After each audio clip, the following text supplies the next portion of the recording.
bendiga. Buenas noches.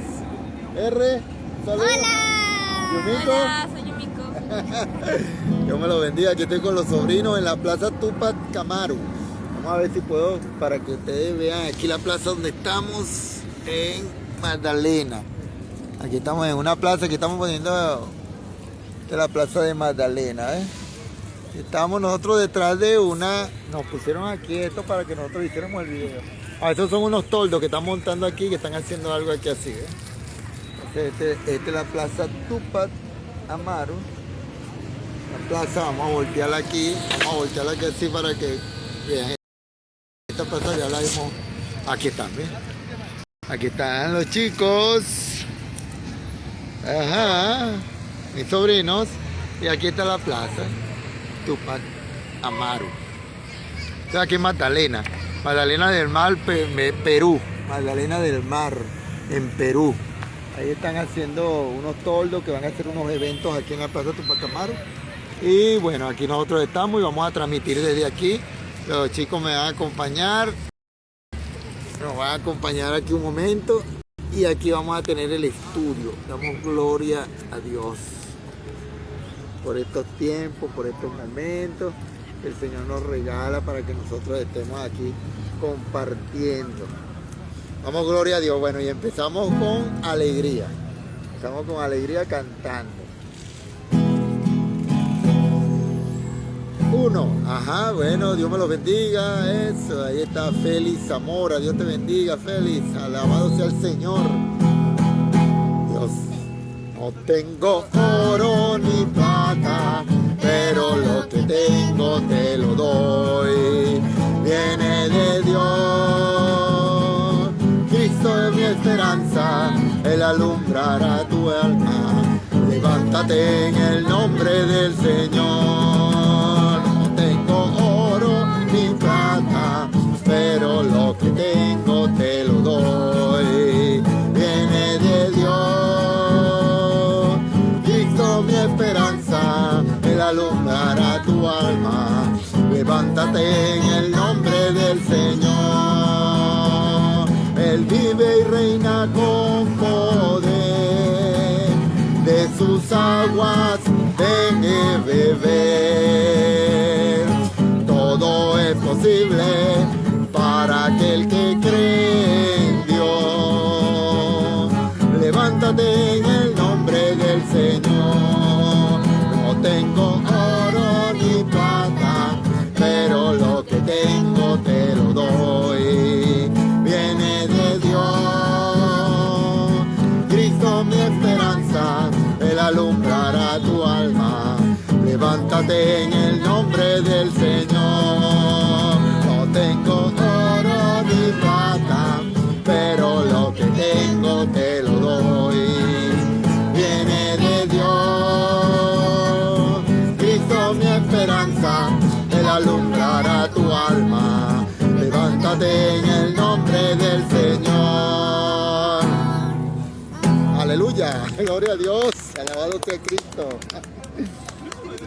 Chicos, ¿van a decirle algo? Bueno, empezamos. Dios los bendiga. Amén, amén, amén. Bueno, vamos a empezar con el estudio. Hoy es miércoles de estudio. Vamos a estar estudiando, a continuar con el estudio de Marcos, capítulo 9.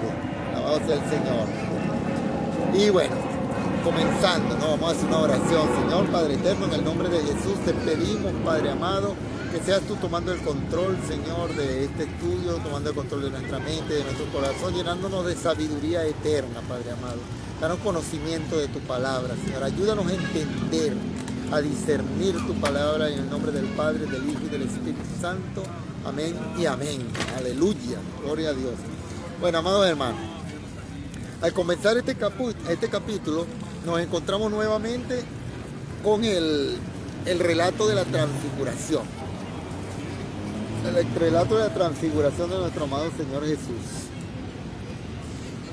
Y este relato se registra en los tres evangelios sinópticos. Los evangelios sinópticos. Aquí Marcos nos cuenta detalladamente, amado hermano, mientras que en la cima del monte estaba teniendo lugar la transfiguración, los discípulos experimentaban un rotundo fracaso al pie de la montaña. No podían expulsar el demonio que poseía a un joven. Dios me la bendiga, mi hermana Gladys, alabado sea el Señor, Dios te bendiga grandemente. El Señor te guarde en el nombre de Jesús. Dios bendiga a todos mis hermanos, los que se van a conectar, los que se están conectando. Y bueno, que Dios nos siga dando entendimiento y nos ayude a discernir su palabra y a escudriñarla cada día, a buscar, porque en ella nos parece que está la vida eterna, amados hermanos. Ahora, los discípulos experimentaban un rotundo fracaso al pie de la montaña, ¿no?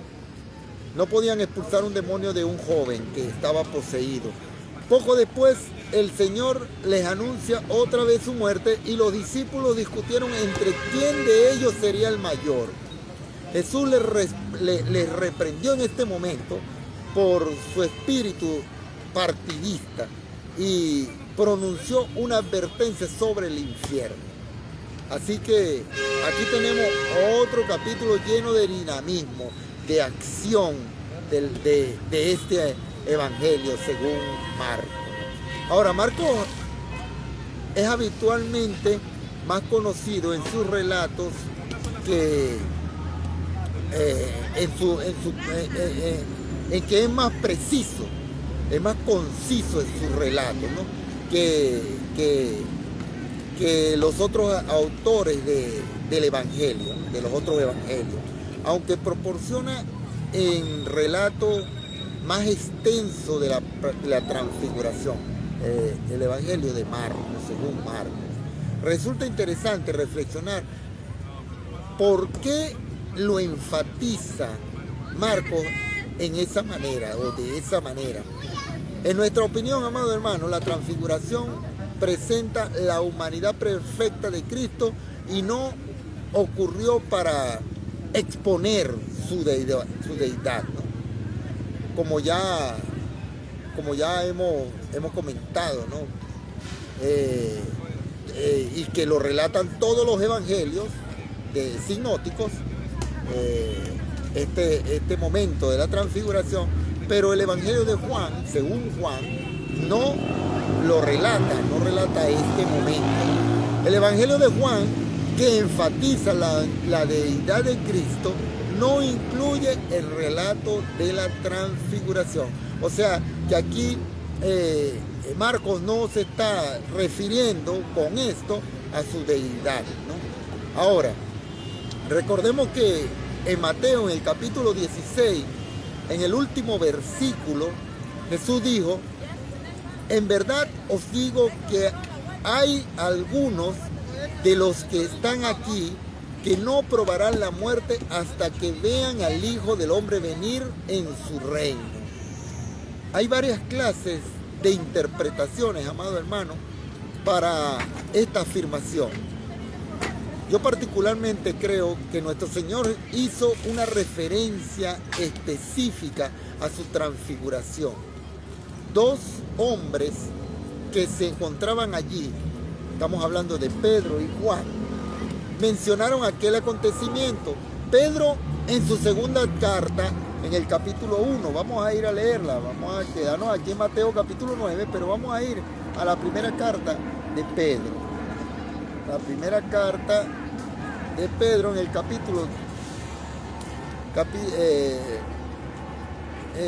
la segunda carta de Pedro en el capítulo 1. Vamos a leerla.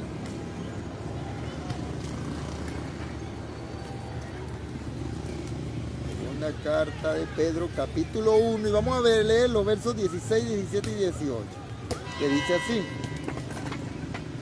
Segunda carta de Pedro, capítulo 1, versículos 16 al 18, dice: porque no os hemos dado a conocer el poder y la venida de nuestro Señor Jesucristo, siguiendo fábulas artificiosas, sino como habiendo visto con nuestros propios ojos su majestad. Pues cuando Él recibió de Dios Padre honra y gloria, le fue enviada desde la magnífica gloria una voz que decía: este es mi Hijo amado, en el cual tengo complacencia. Y nosotros oímos esta voz enviada del cielo cuando estábamos con Él en el monte santo. Alabado sea el Señor. Pedro, amado hermano, estaba diciendo que ellos fueron testigos del poder y de la venida de nuestro Señor Jesucristo. ¿Y cuándo? En la transfiguración. Leemos en el verso 1. Leemos en el verso 1. Y les decía: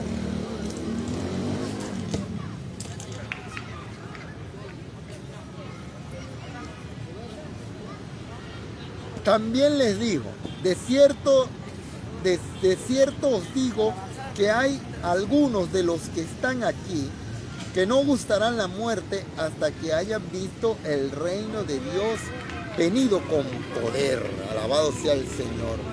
Creo que la razón, amado hermano, por la que esta declaración estuviese incluida en esta coyuntura concreta antes de su muerte y resurrección fue para que entendiésemos que fue Jesús a la cruz o no. El reino está en sus manos y bajo su control. Él podía haber abandonado, amado hermano, esta tierra de regreso al cielo, convirtiéndose en el gobernante soberano del universo, simplemente. Pero de esa manera, Él no nos podía haber salvado ni a ti, amado hermano, ni a mí. Ahora, más adelante desarrollaremos esta idea con mayor amplitud, que tiene su importancia, amado hermano. Vamos a seguir leyendo el verso 2, que dice: 6 días después, Jesús tomó a Pedro, a Jacobo y a Juan y los llevó aparte, solos, a un monte alto, y se transfiguró delante de ellos. Por supuesto, amado hermano, la primera pregunta que surge aquí es: ¿por qué escogió Jesús en esta ocasión a estos 3 hombres? En primer lugar, amado hermano, habría que aclarar que no les llevó allí porque fuesen sus favoritos. Esto no fue así. Ni porque fuesen superior a los demás. Tampoco fue así. Ni era su grupo exclusivo. Yo creo, amado hermano, que ellos eran los apóstoles más débiles que tenía nuestro amado Señor Jesús. Y los llevaba consigo como si, en cierto sentido, fuesen niños que necesitaban esa precisa experiencia en compañía del Señor para que pudiesen, amado hermano, algún día cumplir la misión encomendada que el Señor les había encomendado. Pedro diría en su cita, en su carta, que ellos habían sido testigos de su majestad. Este era el Cristo que algún día vendría otra vez a la tierra. Y esta imagen, amado hermano, es también una figura de lo que tú y yo, amado hermano, seremos en algún momento del futuro. Juan, en su primera carta, en el capítulo 3, verso 2, dijo que algún día seríamos como Él. En su evangelio, y también refiriéndose a la transfiguración, dice Juan en el capítulo 1, verso 14, vimos su gloria, gloria como la del unigénito del Padre. Así dice. La palabra transfiguró, traducido en griego, amado hermano, y que conservamos en castellano como metamorfosis, significa ser cambiado a otra forma. Y no solamente, amado hermano, un cambio en apariencia externa. La transfiguración tuvo lugar en el cuerpo de Jesús. No fue simplemente una luz o algún efecto producido desde el exterior. La transfiguración, amado hermano, fue una luz que brilló desde su interior. En el caso de Adán y Eva, yo más bien creo que estuvieron revestidos de esa forma, con una luz que emanaba de su interior. Ahora, la transfiguración nos enseña la humanidad perfecta de nuestro amado Señor Jesús y no su deidad. El verso 3, amado hermano, añade que y sus vestidos se volvieron resplandecientes, muy blancos como la nieve, tanto que ningún lavador en la tierra los puede hacer tan blancos. Alabado sea el Señor. Sus ropas, amado hermano, se hicieron blancas, de un color blanco incluso increíble, porque la luz procedía del interior, de su interior, con una blancura tan brillante y perfecta que nadie en la tierra podía lograr. Por muy especializado que fuera en blancura o por muy modernos métodos que utilizasen, no podían tener ese resplandor y esa blancura. Ahora leemos el verso 4 y dice, y le apareció Elías con Moisés, que hablaban con Jesús. Y le pareció Elías con Moisés, que hablaban con Jesús. En esta aparición, Elías era el representante del profeta y Moisés era el representante de los profetas y Moisés el representante de la ley. Ahora, se nos ha dicho que tanto la ley como los profetas dieron testimonio de la muerte de Jesús. En su relato, amado hermano, de este mismo incidente, el evangelista Lucas nos dijo que hablaban de la muerte de Jesús. Sabemos que Moisés conoció alguna revelación sobre Cristo, porque la carta a los Hebreos en el capítulo 11, verso 26, hablando de Moisés, dice que este consideró como mayores riquezas el oprobio de Cristo que el tesoro de Egipto, porque tenía la mirada puesta en la recompensa. Moisés, amado hermano, sabía que él iba a venir. Todos los profetas hablaron de su sufrimiento y de la gloria que le seguía. Vamos a observar la relación de uno de los discípulos, la reacción que tuvo uno de los discípulos ante aquella aparición en la cima del monte. Leemos el versículo 5 y 6. Entonces Pedro dijo a Jesús, Maestro, bueno es para nosotros que estemos aquí y hagamos 3 enramadas, una para ti, otra para Moisés y otra para Elías. Alabado sea el Señor. Porque no sabía lo que hablaba, pues estaban espantados o aterrados. Ahora, Pedro fue el portavoz de aquel pequeño grupo. Tal como en otras ocasiones, él había hecho esto también, había sido portavoz del grupo, ¿ves? Pero generalmente hablaba cuando no sabía qué decir, cuando estaba nervioso. Y una y otra vez cometía el mismo error. Veamos qué sucedió después. Vamos a leer versículos 7 y 8. Dice, entonces vino una nube que les hizo sombra y desde la nube una voz que decía, este es mi hijo amado, a él oíd. Y luego, cuando miraron, no vieron más a nadie consigo, sino a Jesús solo. Alabado sea el Señor. En aquel momento, amado hermano, toda la atención se concentraba en el Señor Jesucristo. Su palabra es la palabra final.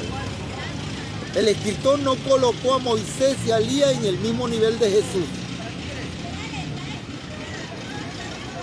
Por cierto, las palabras Jesús solo no sería solo un título destacado para el Evangelio de Marcos, ¿no? Bien pudiera ser un título en la vida de los creyentes en la actualidad. Son dos palabras poderosas, amado hermano, que expresan una gran verdad de la historia de la salvación. Para aquel grupo, amado hermano, llegó el momento de iniciar el regreso. Leemos en el verso 9. Y descendiendo ellos del monte, les mandó que nadie dijese lo que habían visto, sino cuando el Hijo del Hombre hubiese resucitado de los muertos. En ese momento, la muerte y la resurrección forman parte de este incidente. La transfiguración por sí misma no exponía, amado hermano, ningún medio de salvación. Presentaba el ideal final o el objetivo. Ahora, ese objetivo solo sería posible por la muerte de Jesucristo sobre la cruz y por su resurrección de entre los muertos. Ahora observemos también que él siempre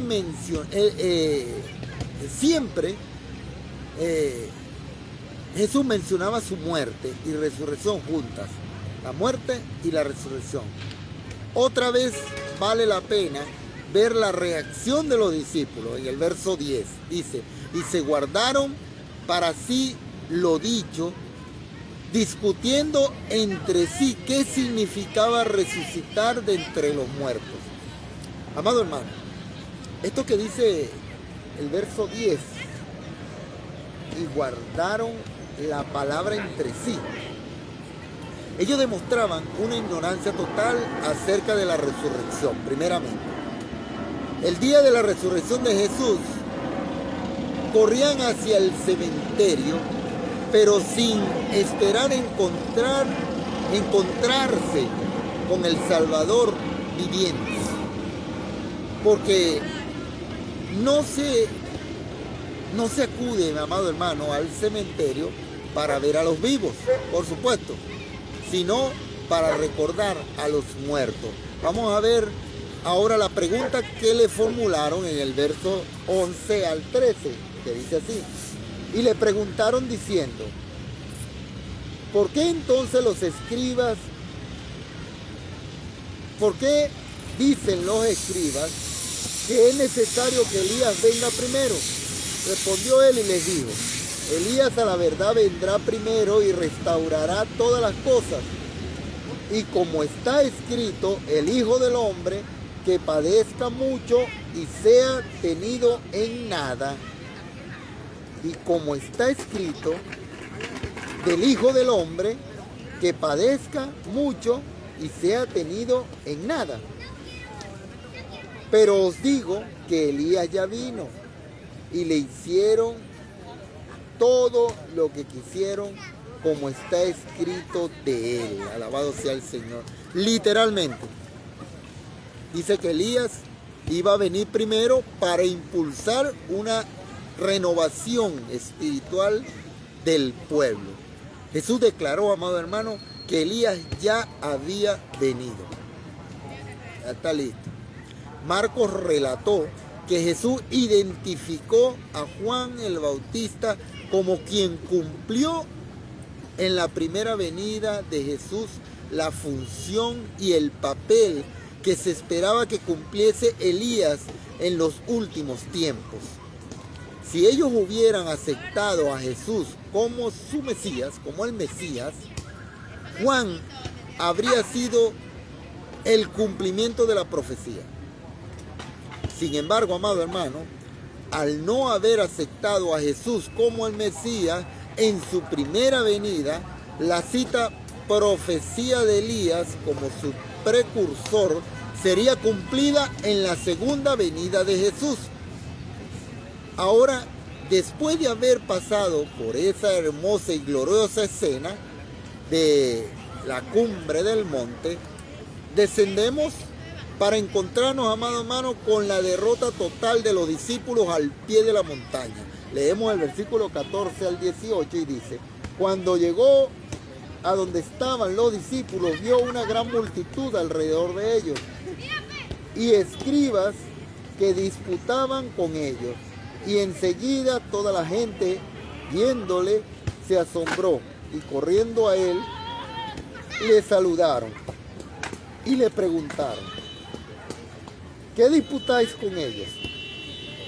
Les preguntó, Jesús, ¿qué disputáis con ellos? Y respondiendo, uno de la multitud dijo: Maestro, traje a ti a mi hijo, que tiene un espíritu mudo, el cual donde quiera que le toma, le sacude y echa espumarrajos y cruye los dientes, y se va secando. Y dije a tus discípulos que lo echasen fuera, y no pudieron. Y respondiendo, él les dijo: oh generación incrédula, ¿hasta cuándo he de estar con vosotros? ¿Hasta cuándo os he de soportar? Traédmelo. Esta es realmente una imagen del cristianismo en la actualidad. El Señor Jesucristo ya ha ido a la presencia del Padre y allí está en su cuerpo glorificado. Sus apóstoles se encuentran allí con el Maestro. Están allí él, así como Moisés y Elías, y una gran parte de la iglesia que también ha partido de esta tierra. Ahora, el monte de la transfiguración simboliza hoy el cielo. Pero descendiendo a esta tierra, podemos contemplar, amado hermano, los problemas actuales de la humanidad. El joven representa a un mundo enloquecido. Si fuéramos capaces de elevarnos y mirar a esta tierra como Dios o los ángeles la ven, amado hermano, llegaríamos a la conclusión de que el ser humano parece vivir en un estado de locura por la forma en que está actuando, o sea, como actúa actualmente. Tienen el aspecto de estar como el joven que está, el joven aquí, ¿no? En este paseo que nos dice los discípulos, endemoniado así, tomado por las fuerzas del mal. Lo triste, amado hermano, de este episodio es que el Padre trajo a su Hijo, a los discípulos de Jesús, del mismo Jesús, a sus discípulos, y ellos no pudieron hacer absolutamente nada. No pudieron hacer nada por ese muchacho. Y lo trágico de toda esta situación es que la iglesia contemporánea, amado hermano, se enfrenta con impotencia a las necesidades de la humanidad. Aunque muchos sectores de la misma están implicados en la extensión del cristianismo, en la obra social y en transformaciones para la sociedad, pero tendríamos que ser capaces de ayudar a todos aquellos que se encuentran en una condición parecida a lo de este hombre, a lo de este chico, ¿no? Controlado totalmente por el mal. Presentándole al Salvador, amado hermano, que puede poner en orden sus vidas al traer a cada uno, amado hermano, de estos jóvenes a una relación personal, íntima con Dios. Desafortunadamente, amado hermano, en muchísimos casos habría que decir que nosotros como iglesia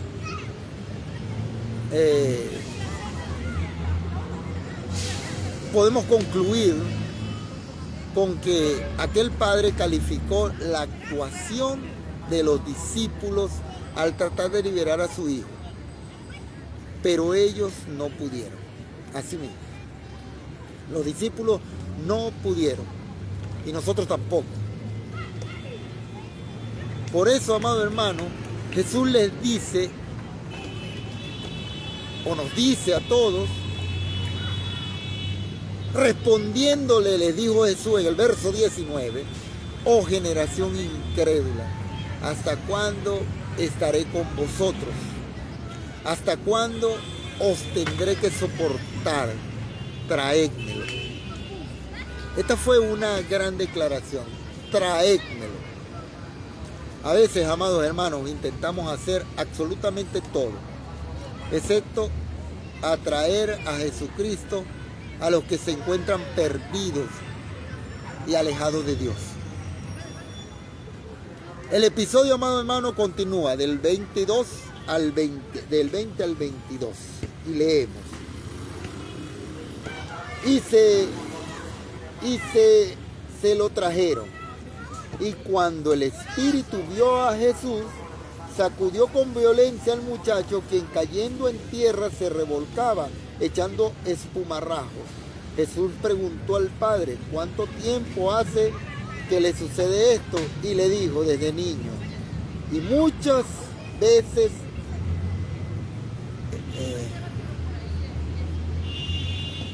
veces le echa en el fuego y en el agua para matarle. Pero si puedes hacer algo, ten misericordia de nosotros y ayúdanos. Ahora, este era un caso difícil. Quizás, amado hermano, no tan grave como aquel hombre del incidente que ya hemos considerado, que vivía entre las tumbas en la región de Gadara. Aquel era un hombre ya maduro, que había estado controlado por el demonio por mucho tiempo. Ahora bien, en este caso que acabamos de leer, se trataba de un joven que, de haber continuado en ese estado por más tiempo, habría acabado igual o incluso peor que el endemoniado de Gadara. Cuando alguien como aquel padre se arroja a los brazos de Jesús, él siempre está dispuesto a ayudarlo. Dice en el versículo 23, Jesús le dijo, si puedes creer, al que cree todo le es posible. Qué tremendo, ¿no? La idea, amado hermano, central es que Jesús se dirigió al Padre, instándole a creer. Si crees.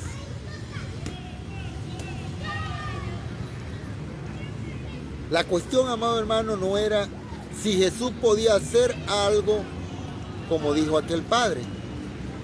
La cuestión era más bien, amado hermano, si aquel padre podía creer.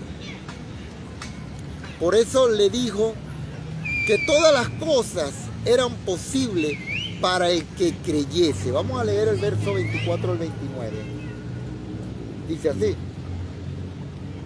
E inmediatamente el padre del muchacho clamó y dijo, creo, ayuda mi incredulidad. Y cuando Jesús vio que la multitud se agolpaba, reprendió al espíritu inmundo diciendo, espíritu mudo y sordo, yo te mando, sal de él y no entres más en él. Entonces el espíritu, clamando y sacudiéndole con violencia, salió y él quedó como muerto, de modo que muchos decían, está muerto. Alabado sea el Señor. Pero Jesús, tomándole de la mano, le enderezó y se levantó. Cuando él entró en casa, sus discípulos le preguntaron aparte, ¿por qué nosotros no pudimos echarle fuera? Y les dijo, este género, con nada puede salir sino con ayuno y oración. Alabado sea el Señor. En esta respuesta, amado hermano, de Jesús, los discípulos, el énfasis recae en la oración. En esta pregunta que los discípulos le hicieron a Jesús, podemos notar que el énfasis recae en la oración.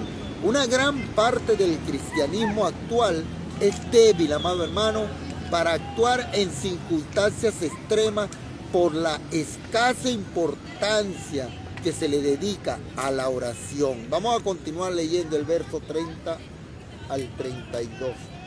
Habiendo salido de allí, caminaron por Galilea y no querían que nadie lo supiese, porque enseñaba a sus discípulos y les decía: el Hijo del Hombre será entregado en manos de hombres y le matarán, porque después de muerto resucitará al tercer día. Pero ellos no entendían estas palabras y tenían miedo de preguntarle. Ya hemos, amado hermano, observado anteriormente que Jesús siempre citaba juntamente a su muerte y a su resurrección, siempre. Pero ellos no comprendían realmente el tema de la resurrección de los muertos.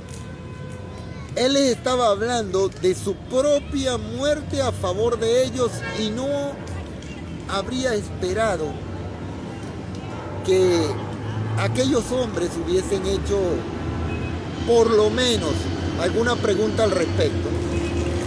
En cambio, se atrevieron, amado hermano, a discutir entre ellos mismos sobre quién sería el más importante en el reino. ¿Quién de ellos sería el más importante? Justamente después de que él hubiera anunciado su muerte. Debieran haberse avergonzado más bien, ¿no?, aquí, de su conducta, los discípulos. Y además, no era, amado hermano, la primera vez que Jesús les anunciaba su muerte y resurrección. Y aún no comprendían, amado hermano. Vamos a leer el verso 33 al 37 que dice: y llegó a Capernaum, y cuando estuvo en casa les preguntó: ¿qué disputaban entre vosotros en el camino? Mas ellos callaron, porque en el camino habían disputado entre sí quién había de ser el mayor. Entonces él se sentó y llamó a los 12 y les dijo: si alguno quiere ser el primero, será el postrero de todos y el servidor de todos. Alabado sea el Señor. Y tomó a un niño y lo puso en medio de ellos, y tomándole en sus brazos les dijo: el que reciba en mi nombre a un niño como este, me recibe a mí, y el que a mí me recibe, no me recibe a mí, sino al que me envió. Alabado sea el Señor. Alabado sea el Señor. Este era el profundo principio, amado hermano, de la verdadera grandeza. Jesús lo ilustró por medio de un niño. Observemos, amado hermano, que le tomó en sus brazos. Vamos a leer el versículo 38 al 41. Dice: Juan le respondió diciendo: Maestro, hemos visto a uno que en tu nombre echaba fuera demonios, pero él no nos sigue. Y se lo prohibimos porque no nos seguía. Pero Jesús le dijo: no se lo prohibáis, porque ninguno hay que haga milagros en mi nombre que luego pueda decir mal de mí. Porque el que no es contra nosotros, por nosotros es. Y cualquiera que os diere un vaso de agua en mi nombre, porque sois de Cristo, de cierto os digo que no perderá su recompensa. Alabado sea el Señor. Siempre, amado hermano, se ha supuesto que Juan era un apóstol tierno y delicado. Aunque aquí, amado hermano, vemos su airada disposición, ¿no? Pero Jesús rechazó cualquier clase de espíritu sectario. La base fundamental Ahora tía atrás. La base fundamental de la unidad que Jesús estableció fue la siguiente expresión: en mi nombre, así dice el Señor. Todo aquello que sea hecho verdaderamente en el nombre de nuestro Señor Jesucristo no podrá ser negado por ninguno de sus seguidores, amado hermano. Sin embargo, la etiqueta con el nombre de Jesús se ha colocado en muchas cosas en la actualidad, amado hermano, que de hecho no se realizan en el nombre de Jesús, es decir, bajo su autoridad y aprobación. Ahora vamos a observar lo que dice en el verso 42, que se refiere al niño que había tomado en sus brazos. Jesús fue tierno, amado hermano, pero también severo contra quienes hicieran tropezar y caer a uno en pecado, por supuesto, a un niño. Oye como dice el verso 42.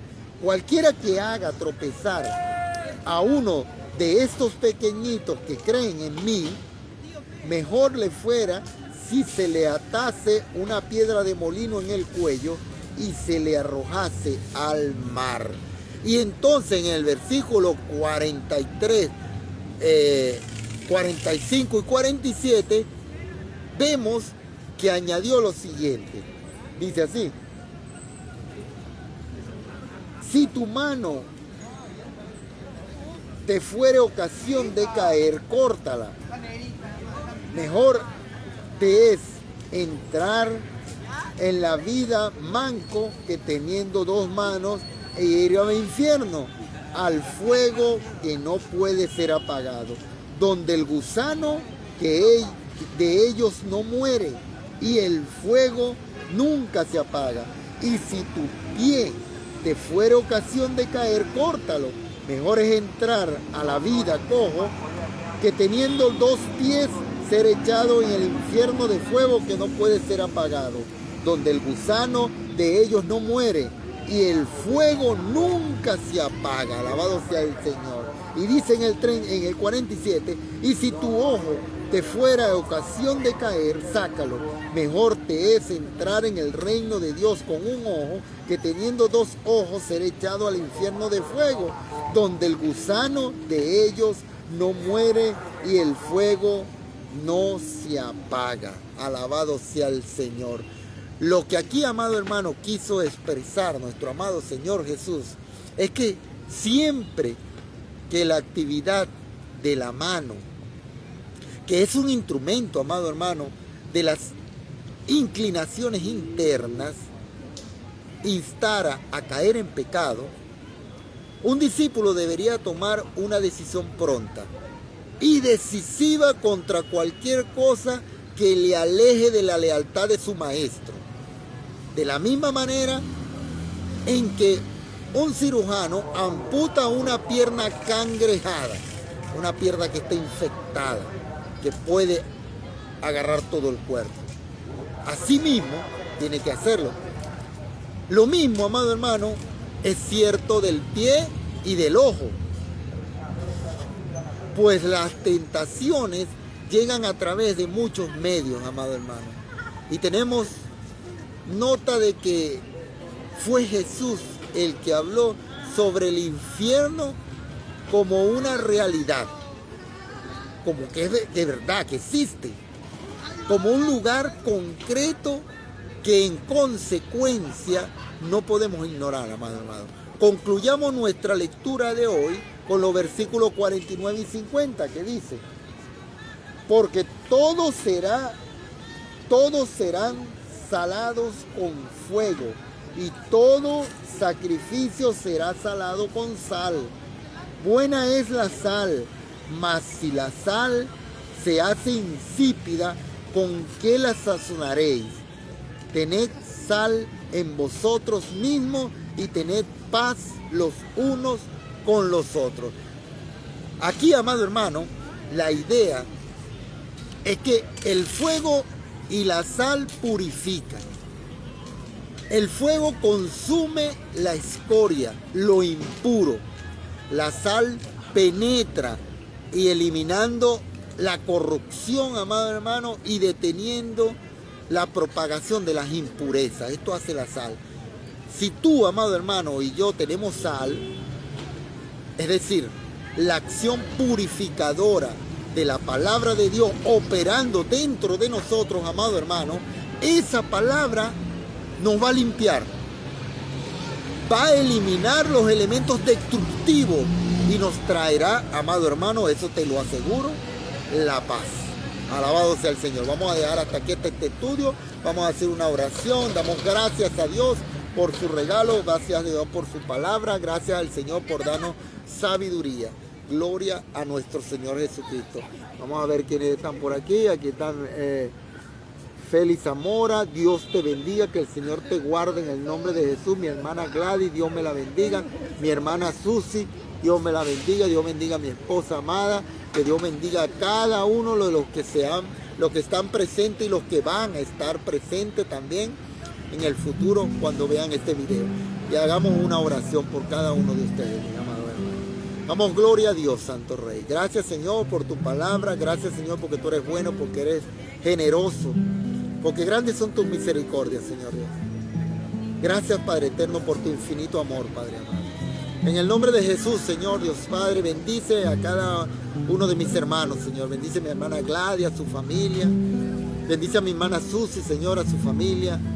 Bendice a Félix Zamora y a su familia, Señor Dios Padre. Bendice tu iglesia, Dios. Bendice a cada uno de mis hermanos, Padre eterno. Te pido una bendición muy especial por mi hermana Ruth, Señor, para que seas tú sanándola, Señor, completamente. Bendice a mi hermana Elcita, Señor. Gracias por el servicio de hoy en casa de mi hermana Ethel, Señor. Síguenos llenando de bendiciones, Padre eterno. Bendice a mi hermana Hermelinda, Señor Dios Padre. Bendice a mi sobrino Gerreel, a mi sobrina Yumiko, Señor, a mi cuñada Karina, Señor Dios Padre.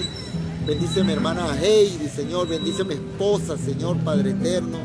A mi esposa Carmen Violeta Quiñones de Barrial, Señor Dios Padre. Trae sanidad a su cuerpo, Señor. Restáurala por completo. Bendice, Padre eterno, a la familia Pariona Espinosa. Bendice, Padre amado, a mi hermana Rosa Cosío, Señor. A su esposo Roberto, Señor Dios Padre. Restaura su matrimonio. Bendice su familia. Bendice, Señor Dios Padre, a mi hermana Tania, Señor Dios Padre. Bendice a mi hermano Eduardo, Señor. Bendice a María, Señor Dios Padre. Bendice a cada uno de nuestros hermanos, Señor, en el nombre de Jesús. Trae paz y felicidad a nuestras vidas, Señor. Ayúdanos, Padre eterno, a extender nuestras estacas, Señor Dios Padre. Ayúdanos con el local, Señor Dios Santo. Tú conoces los proyectos de nuestros corazones, Señor. Tú conoces, Señor Dios Padre, los deseos de los corazones de cada uno de mis hermanos, Señor. Tú conoces, Señor Dios Padre, su necesidad tanto física como espiritual. En el nombre de Jesús yo te pido, Padre eterno, que seas tú, Señor Dios Padre, librándonos de todo mal, Señor Dios, y proporcionando, Padre eterno, la necesidad de cada uno, Señor, de mis hermanos, de tu iglesia, Dios. Bendice, Señor, a los matrimonios, Señor. Bendice a Daniel. Bendice a Pablo, Padre eterno. Restaura sus matrimonios, Señor, en el nombre de Jesús. Gracias por mi esposa, Señor, la pastora Violeta, Señor. Gracias, Señor, por nuestros hijos, Dampier, Francis, Aisley, Brian, Señor, Cecilia, Arlé, Estefane y Nicolás, Señor Dios. Gracias por nuestros padres, Señor. Jorge Quiñones, Señor Farro. Está en tus manos, Señor Dios, esta operación que Él va a tener en estos días, Padre eterno. Toma el control, Señor. Igualmente te pido por mi suegra Violeta, Señor, por el pueblo de Israel, Dios, para que seas tú llenándolos de bendiciones, Señor, a nuestros padres, a los padres de mis hermanos, a sus hijos, a su familia, a su matrimonio, Señor, en el nombre de Jesús. Bendice tu iglesia, Dios, en el nombre del Padre, del Hijo y del Espíritu Santo. Amén, amén y amén. Gloria a Dios. Alabado sea Cristo, alabado sea Cristo. Gloria a Dios, amados hermanos. Bueno, amados hermanos, nos despedimos en el día de hoy con alabanza. Nos despedimos con el victorioso en victoria. Alabado sea el Señor. Llamamos a los sobrinos. Vamos a cantar el victorioso, muchachos. Acompáñenme. Alabado Alabado sea Cristo. Salude a Dios, diga chao. El victorioso vive en mí. El victorioso vive en mí. Las circunstancias no me mueven a mí. El victorioso vive en mí. El victorioso vive en mí. El victorioso vive en mí. Las circunstancias no me mueven a mí. El victorioso vive en mí. Yo cantaré y danzaré, celebraré la victoria del Señor. No temeré a pelear, pues la victoria es del Señor. Yo cantaré y danzaré, celebraré la victoria del Señor. No temeré a pelear, pues la victoria es del Señor, es del Señor. Amén. Gloria a Dios. Chao. Acuérdense, amado hermano, de compartir el video. Acuérdense de dejarnos ahí una señal para saber que están ahí para orar por ustedes. Acuérdense que el viernes tenemos servicios de oración. Queremos orar por ti. Dejaron un comentario, tu solicitud de oración por allí escrita, que nosotros vamos a orar por ti el viernes. A las 7 de la noche nos vemos por Facebook y en la casa pastoral. Dios me los bendiga. Saludos, amor y paz. Y bueno, sigámonos llenándonos de la palabra de vida eterna. Amén. Chao. Bye. Chao.